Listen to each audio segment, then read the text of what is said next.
You look different. Yeah, I mean, I chopped all my hair off.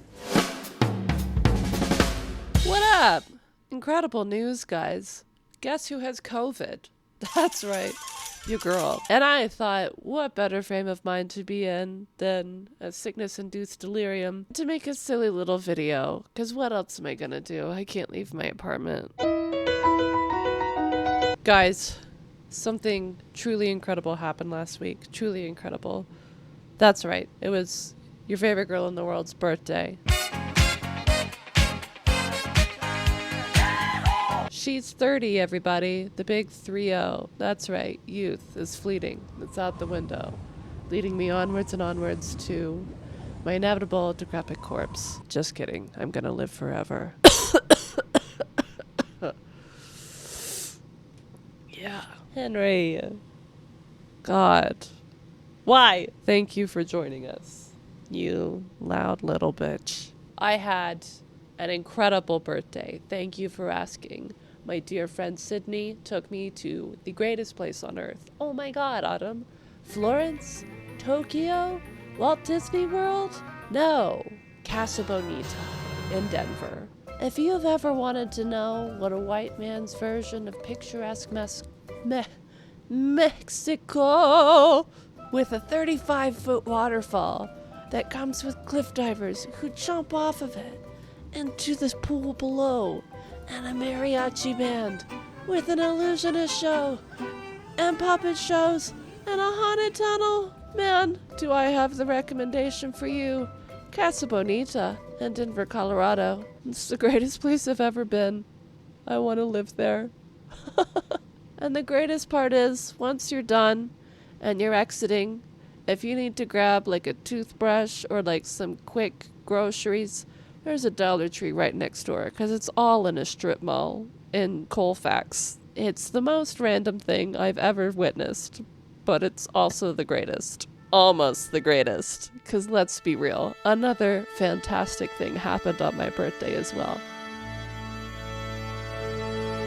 Guys, the universe has once again risen up to prove Copernicus was wrong in his 16th century assessment that the sun is at the center of the universe, because time and time again, we've proved since last year that is false. It is in fact Autumn Brown who is at the center of the universe, upon which everything else rotates. Because if that wasn't the case, why else would the writer's room release this video on my birthday, giving us a fun little tease of what they're working on? Was it Narcissus's fault that he was so beautiful, he was forever trapped by his own reflection, never to move on? No, it's the gods' fault for making him so beautiful.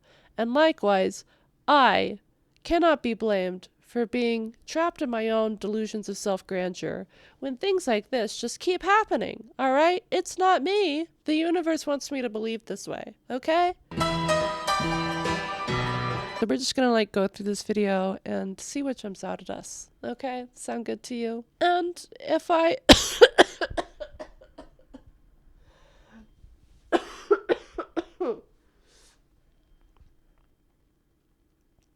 I was literally just about to say if I burst into a coughing fit. We're gonna pretend that I don't, so. I mean, that was really cleverly timed, I have to say. Way to go. Oh my God, I'm gonna die. I'm never gonna die! Ugh.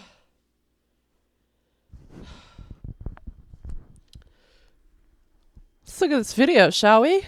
Hi, my name is Sam. I'm one of the writer's assistants on Hi, season Sam. 3 of Interview with the Can I Vampire. just say, I wonder if it gets confusing, all the Sams that are just bouncing around Interview with the Vampire. We've got Sam Slade, the writer's assistant. We've got the vampire Sam Barkley. We've got the vampire Sam Reed. I mean, actual human, natural blonde Sam Reed. We've got my brother-in-law Sam. He's not a part of the show, but it's just another Sam that I have to keep up with. Honestly, it's... At what point is it too much, really? And I thought we'd show you around the office and give you a quick tour, show you what we've been working on. Follow me, let's go visit Hannah Moscovich. Love the piano. Love the piano coming in. They said, follow me. You guys want a little bit of drama with it too? They're not supposed to see that. Oh my god, what's this?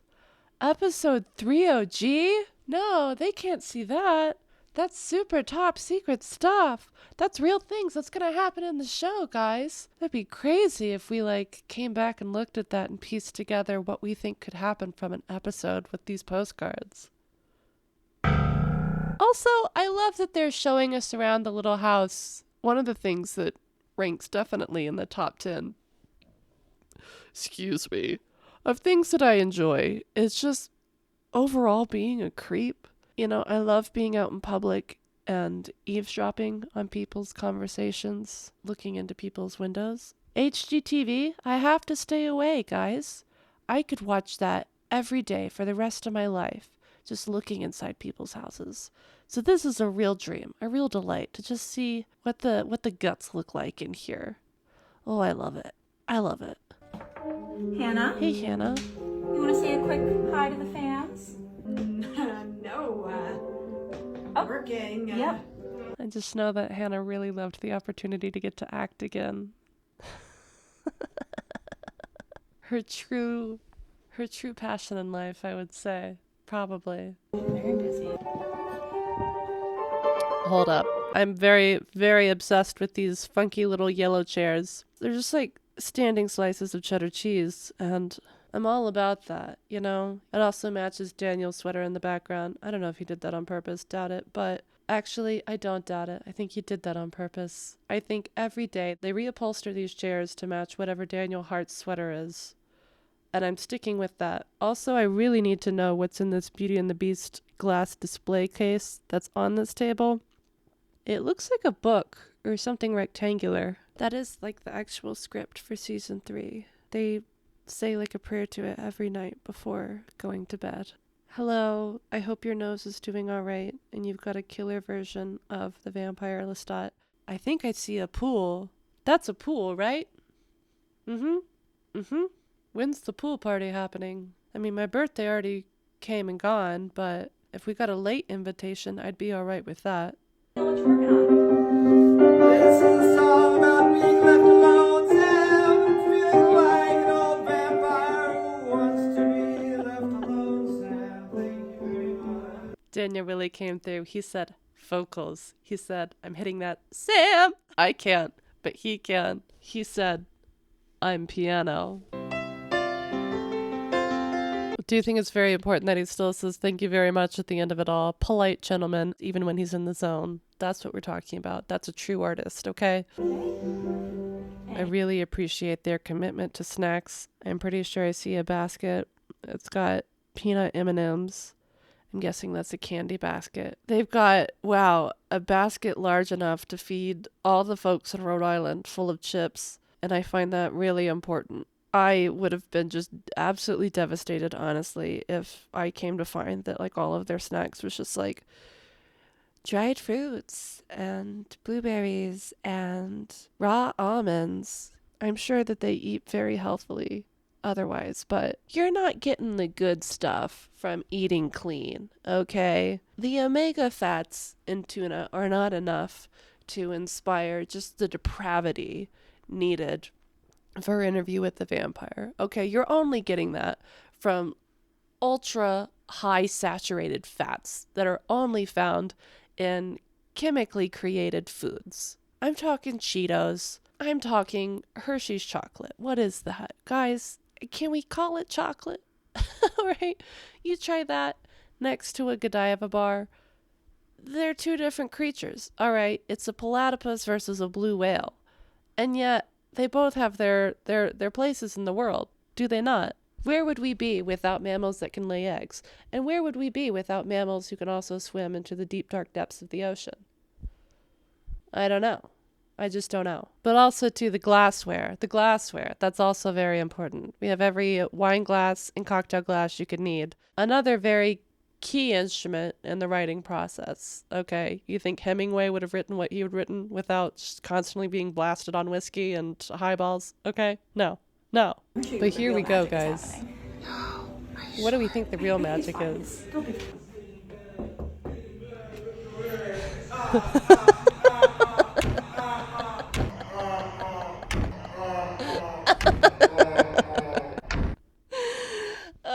Oh, God. Emo princess is alive. Emo princess is real. Emo princess will save me from my COVID delirium. Actually, emo princess will not. I'm dealing with insomnia too. And who do you think I see at 3 a.m. in the corner, just floating there above me? This. And I say, please, can you get me some tissues, the ones with lotion in them, so I can stop wiping my nose with toilet paper, because I've run out of tissues. And what does he do? He just stares at me. And he shakes his head. And I can hear the hair gel, like wind chimes, tinkling. Whenever people are like, I hope this email finds you well. This is how this email finds me. Okay? This is how this email finds me. Am I flashing, everybody? Shit. Whoops. Remember last year when the Bonjour, mon amour teaser came out, and I was like, this is baby Jean running through the field, crawdaddies in her hand, mud on her face. This is baby Jean in her rebellious teenage phase. Okay, she's stolen mama's black eyeliner. She's going out to the drive-through theater, and she's stealing beers and throwing them at the screen and getting run out of town by the sheriff. All right, Sam Reed in baggy dark clothing with long, naturally blonde hair is something that can actually be so personal. Flinging the door shut. Never beating the actual vampire allegations. Let's be real. Trampoline in the back. They've got him on the Beyonce regime. Okay. He's going up and down on that bad boy for an hour at least every day. And they're making him sing on it. He said, you gotta be ready to run around on stage singing. Sam Reed's like one crash out away from filling his free shock therapy punch card, honestly. Listen, all I'm saying is if we don't have one scene in season 3 that mimics that scene in Forgetting Sarah Marshall, where Lestat's like pounding away at a piano, being like, Lestat, you suck! See a psychiatrist, I don't want a psychiatrist, I hate a psychiatrist, you need a psychiatrist. And then Lestat's like, oh my god, a psychiatrist. I'll do you one better. A bright young reporter with a point of view. Daniel Malloy, he can fix me. Oh, yeah. Yeah. Sam's in LA. He's practicing songs, presumably recording songs. Guys, we're getting closer and closer to Rockstar Lestat being a reality. Oh, I'm fine. Anyways, guys, we're excited about season 3. We're excited about getting to see Sam in studio. We're excited about getting to see the writers and Daniel and everybody working away at what they're doing. But most importantly, we got a tease as to what they're cooking up for season 3 with that little peek of what was on the board of episode 30G. All right? And I'm here today. I am here today to crack this motherfucker open like Humpty Flippin' Dumpty, okay? Nary a king's horse, nor a king's man could put this episode back together again once I'm through with it. Okay? Fools they are to have allowed me to see this, 'cause I figured it all out. There's not a secret left unturned when Autumn Bottom Brown is on the case, okay?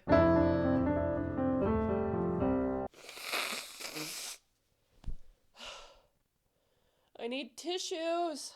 You're hurting my nose. I've taken their little Hansel and Gretel breadcrumbs and reformed them back into a structured bread loaf. All right. And we're going to take a big honking bite out of it today. 30G. Do you know what that means? 30 grand. No wonder season 3 has taken so long to get off the ground. They're going to have 30,000 episodes. We won. That's all I've been asking for. Continual, never-ending Interview with the Vampire content. Once it gets started, they're never going to stop filming. This is great news for us. 30,000 episodes. Episode 30G. We start everybody's at their worst. Lestat, he crashes the Met Gala. Very cunty, very iconic of him. However, he also drains Anna Wintour on camera. Big oof, my guy. Big oof. Who's gonna run Vogue now? Also, terrible choice, okay? Have you seen Anna Wintour?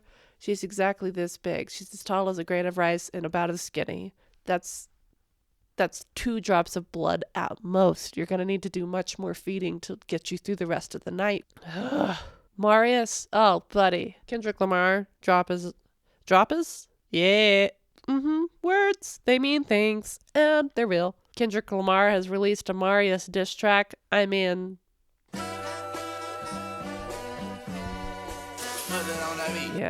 Yeah. He's not doing well. Gabrielle joins The View. Oof. Whoopee, girl. Can you imagine? She's just sitting there. She never says a word throughout the entire episode. At the end, she just stands from her chair and drains a cameraman. That's the only way I see this going down. Fareed is named Surgeon General. Ugh, in Trump's America? That job will be gone tomorrow. Unemployment is knocking at the door, my guy. This is where things get interesting, though. Bigfoot sighting. Do Malloy and Eric confront? Now, here's the question that everybody's been asking. Eric. Who is Eric? And I will say, in Queen of the Damned, Eric is listed by Jesse Reeves as one of the companions of Santino at Maharet's compound. So knowing how friggin' nerdy these writers are and how much they love these little clues, Eric is probably a little reference to another character within the Vampire Chronicles. But why choose to believe that? This is episode 30,000, all right? They said, why leave jumping the shark to Prince Lestat in the realms of Atlantis when we could do that so much sooner and go ahead and introduce an alternate timeline where we have Daniel Malloy, but also kind of do an my old ass thing where he gets really high, and instead of seeing the older version of himself, he sees an alternate reality version of himself, aka Eric Bogosian. That's right, Eric is Eric Bogosian.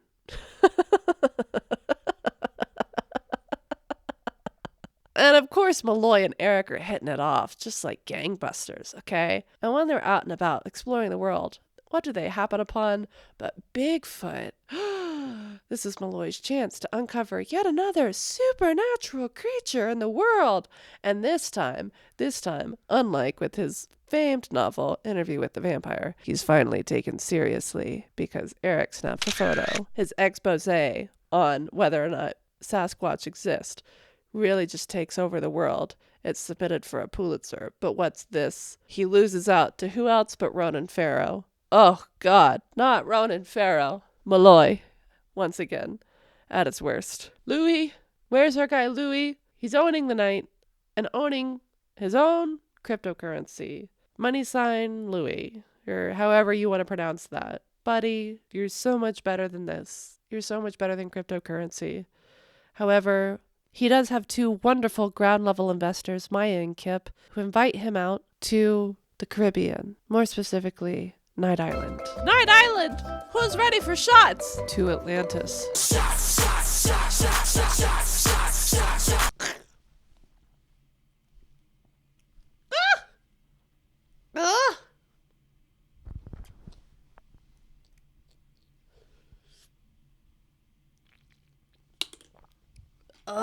Look at that. I've drunk this much of it over the course of like 4 days, and every single time I have the exact same reaction. I would think that I would get used to it at some point. And no, it's horrible.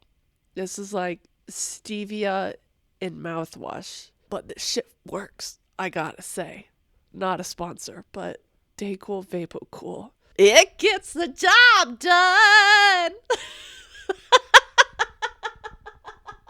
Stream the Giver by Chapel Road. Stop flashing people. God. Anyways, Maya and Kip invite Louis and Lestat to the Caribbean vacation resort, Night Island. Night Island, infamous island retreat created by who? Armand. To share with who? Malloy. Who's hanging out with who? Eric. Who overhears what? dolphin, revealing the secret to Lestat. Guys, what's the secret? Oh, just a little bit of something about a bat of destiny.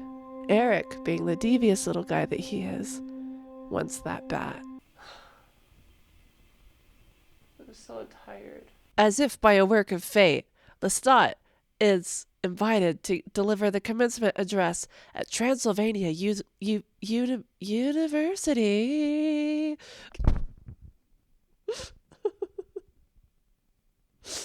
Oh my god. I can't keep doing this. Transylvania University.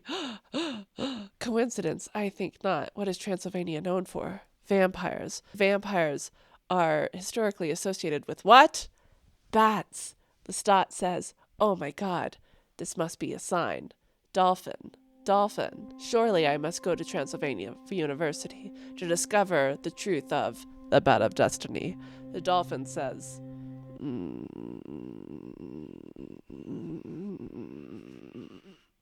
it's gone. The dolphin doesn't return. The dolphin doesn't say anything else. The dolphin is very elusive. Really, it was kind of a one-off thing that this one dolphin was being helpful to Lestat. Lestat goes to Transylvania University. He delivers the commencement address. He's searching for the bat of destiny, but he can't find it anywhere. He has no leads, no help, until he comes across the volleyball team, to which they say, Lestat, if you want to open your mind to the truths of the universe, you must first open your legs. Huh? Squats, that's right. Number one key thing for volleyball. That's all I did, all the time. Squats. That's how you get those good jumps. That's how you get those good dives. They train him how to be the best darn spiker in the universe, okay? Ace after ace. And then, suddenly, the realization dawns on him. Oh my god, I've been thinking of the wrong type of bat this whole time. One day, he looks to the map of Kentucky on the wall in Transylvania University's gym, where Transylvania University is located, in Lexington, Kentucky. And he looks and he sees what on the map of Kentucky but Louisville. And I know what you're thinking. Louisville. Louisville. Louis Dubois de Locke. Of course, Lestat would upend his life to move to Louisville to remind himself of his dear love, Louis. Wrong! Misdirection. Wrong! Misdirection. Just like the bat. Louisville, famous for their what?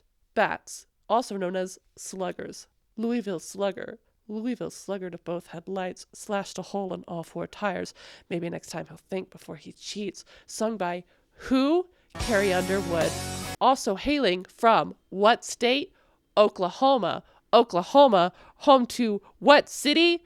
Tulsa. Are you following me? Are you with me? No, I'm not even here anymore. Tulsa, Nightshade, Garden, Greenhouse. Get on my level. Tulsa, home to what? Ranches. Interior, ranch, office. Louis, freeze, monkey. Keeps as a pet. Names it Daniel. But Louis needs cover to be able to break into the office. Who's going to distract everybody? None other than ya boy, Lestat. Doing what? Interior, cage match, broken bottles, blues guitar music. Lestat picks up a chair as a weapon.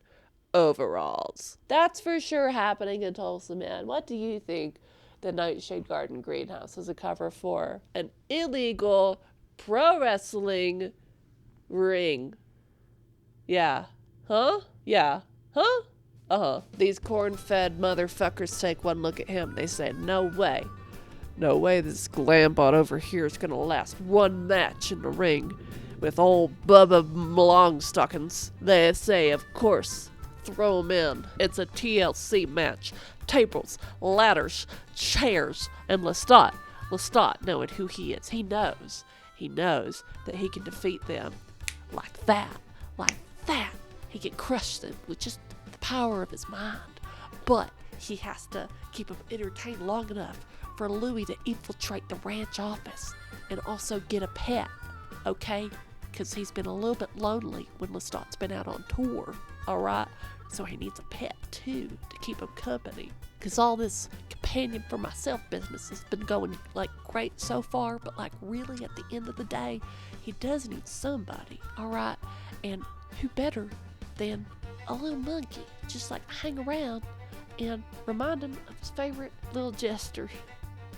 Little guy, Daniel Malloy. Oh my God, that is just perfect. Look at how that Powerade lid just fits right in that toilet paper roll. It's like they meant it to be.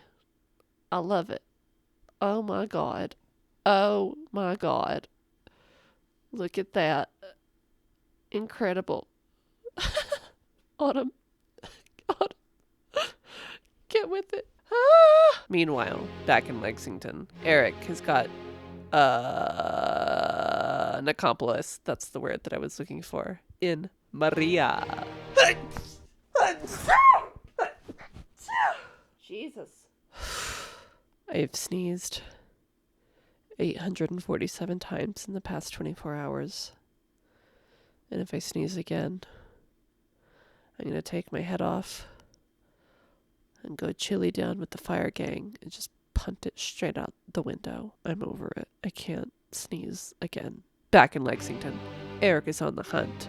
He's going after Lestat. He wants that bat of destiny for himself. And he's picked up an accomplice along the way. Who? A student named Maria. Now, are we choosing to believe this is yet another alternate universe bleed over from our real world, and this is the assistant Maria? Yes, I am. They go after the volleyball team because they know that they've helped Lestat in some way to figure out where the bat of destiny is. But the volleyball team is true to girls' code, and they will not betray a girl. Okay, so they refuse to give up Lestat. And as such, they pay desperately for their crimes. Maria eats all of them. She's not even a vampire. She's just a human person. But she's just always really wanted to know what human meat tastes like. And, accomplishes her goal. So way to go, Maria. Meanwhile, back in Tulsa, Louis is fleeing the scene of the ranch office when once this, two muggers come upon him. The pet monkey, Daniel, rips off both of their arms. Way to go. Louis gives him a treat. Good job, boy. However, he doesn't want his monkey to feel obligated to put himself in harm's way, to look out for his safety. So, Louis hires two security guards, Rashamandes and Cayman, to do the job that his pet monkey Daniel felt was necessary for him to do. It's quite ironic that Rashamandes would be hired to watch out for Louis from his arm-ripping monkey, considering Rashamandes and his history with losing an arm. Louis says, young monkey Daniel, there's so much more to life than ripping off people's arms. I want you to experience a fulfilling job. And I also want to fulfill a passion of mine that I found when I was being companion for myself. My love for trapeze. What's Louis' trapeze wear? None other than a top hat and a laser cane. The knife cane, the sword cane, that's a thing of 1940, okay? It's left in the past. This is 2025, alright? You got laser canes now. So any bad husbands come up and want to start some business with him, head off this time, okay? Not just a fun little slit. Full decapitation. Decapitation. So Louis decides to purchase himself a circus. Also finding a place for his other animal pets. What other pets are there, Autumn? That's a question for the FBI. His pet tigers, Madeline and Louis Jr., can also have jobs and feel like they're contributing to the household. Louis wants to restructure a new family business within the circus. He goes for the jugglers' jugulars and turns them into vampires too, to help them out with his crusade. Lestat is thrilled with Louis' interest in show business. What a perfect marriage of their two interests now. He comes out, he does his show on the back of an elephant. He enters the venue for the Egypt number. That's right, he's still delivering the story of the ancients through his music. Of course, Daniel and Ryan still need to write the closing song for the elephant Memnoch number. Memnoch? Oh my god, you mean the devil? The devil? What's he doing here? He says, Lestat, you can't have the bat of destiny already. You'd be too powerful to ever want to be my number one companion. I must rid you of this. Memnoch comes after Lestat, but who's there to defend him? None other than the pet monkey Daniel, doing what he does best, ripping off arms, baby. Memnoch's left arm gone. You guys have heard of eye for an eye. Get ready for arm for an eye. Baby Daniel says, I know you've not taken the eye yet, but I know that you will. And I'm taking your arm. Okay. What's that closing number, guys? That's right. It's a torch song for Gabrielle. Now, I know you might have looked at that note and thought it was Gabrielle singing the torch song. But no, that doesn't seem right. Why would Gabrielle be singing? Is that something that makes sense to you guys? No, it doesn't. It's Lestat singing a torch song about Gabrielle on the back of an elephant. Okay? A la Fat Baker Boys. Thanks for the memories. Even though they weren't so great, he tastes like you, only sweeter. He is Louis. But Eric wants that bad at Destiny. Okay, he wants it bad. And he's not stopping till he gets it. Unbeknownst to the rest of them, there's a bomb threat. What? No. What use is a bomb threat on him if you don't make it known? He makes everyone know that there was a bomb threat. Okay? Louis says, not in my circus. There will be no Dick Graysoning happening here. Eric is subdued, but not before the bomb goes off. And I know what you're thinking. Armand has really been absent from all of this. What's he been doing? That's a great question. Think back all the way to the beginning of the episode where Louis and Lestat were on Night Island and Eric was overhearing Lestat have his conversation with the dolphin, who oversees Eric snooping in on Lestat, but Armand. But Eric notices Armand, noticing him, noticing Lestat, noticing the dolphin, and has no other choice but to use his masculine wiles to entrap Armand within an elephant. Armand, this whole time, trapped like Jonah within the whale, trying to figure out, how do I get out of here, when suddenly he realizes the bomb, it's been hidden inside the elephant all along. The bomb going off, Armand leaps out of the exploding carcass of the elephant. This is so stupid. Finally free, but it would cost. Oh my god, have you ever been inside an elephant for 3 weeks? It's a horrible existence. So anyways, Armand leaps out of the exploding elephant. Lestat is blown off of his torch song deliverance. Chaos ensues. Eric escapes his chains in the process. Who goes after him? None other than his old best frenemy, Malloy. He's betrayed. How could you do this to my fellow friends and fellow vamps? Your search for the bed of destiny has superseded all goodwill between us. I can't believe that you would hide my boo thing, Armand, within an elephant. He probably deserved it. However, it's still really rude. Cue intense chase scene. Eric thinks he's getting away. He's on a train going over the ocean, but he looks out the window to his left, and what's this? It's Malloy on a jet ski. And what does he do? He uses the flip skip. Malloy jet skis onto moving train, uses the flip gift. Yeah. Obviously, since Malloy is a vampire and Eric is not, Malloy is able to capture him, subdue him, and vault him into a volcano. No, I don't want that to happen to Eric Bogosian. He sends him back to his own reality. He says, you've caused enough trouble here. It's been fun. We saw Bigfoot together. That was really life-altering. I'm gonna go search for Nessie now. But I think our paths, they've finished crossing. It's time to unbraid the strands of our hairs together and go on existing as solo follicles on the scalp of the interdimensional universe. So yeah, Eric just gets sent back to New York City to continue with his 100 monologues. Bat of Destiny secured. Everything's righted within the world. Louis buys emerald rings because guess what?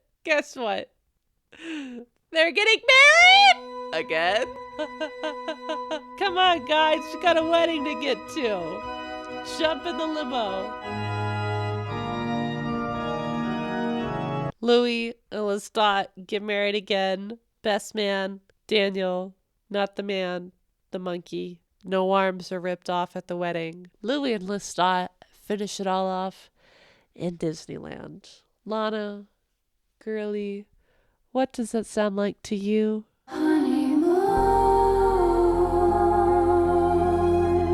They bicker within the teacups. Cascade of feelings swirled around me, and I lost all senses as I twirled 360 degrees round the teacup. My emotions also swirled 360 degrees round my heart, and once again I found myself lost in all that was Lestat, and there we were, fucking in Cinderella's castle. We finished the episode off with Lestat visiting a mastiff rescue so that they can adopt their own little puppy and live on with mojo and happy bliss for the rest of their lives. The end. To episode 30G. Oh my god, I can't breathe. Oh, please breathe. But that's not all, folks. There were certain words, hidden messages, underlined throughout the different note cards, alright? And those words were closing, song, arm, greenhouse, island, security, guards, university. What's the first letter off of each of those words? C, S, A, G, G, I, S, U. Rearrange those letters and you get what? CGI ass. Ugh. That's right. Season 1. You thought we were seeing real Sam Reed cake? No. It was all CGI. Guys, we've been lied to from the beginning. I can't believe they'd do that to us. It's ridiculous. But they're telling us the truth now. And there's only one reason they'd do that. Because we're getting the real deal this season. So prepare your eyeballs and prepare your heart balls and whatever balls else you need to prepare for season 3 of Interview with a Vampire. Thank you so much for hanging out with me. Don't get COVID. I cannot recommend it. 0 out of 10 would not recommend to family or friends. Have a great day. Why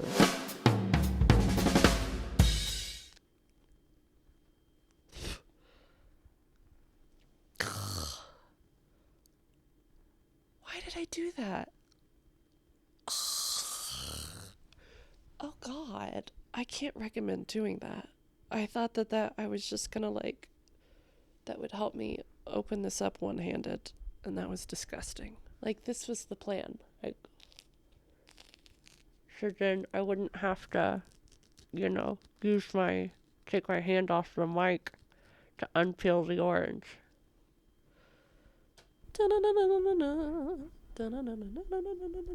Making my way downtown, walking fast, faces pass and I'm homebound.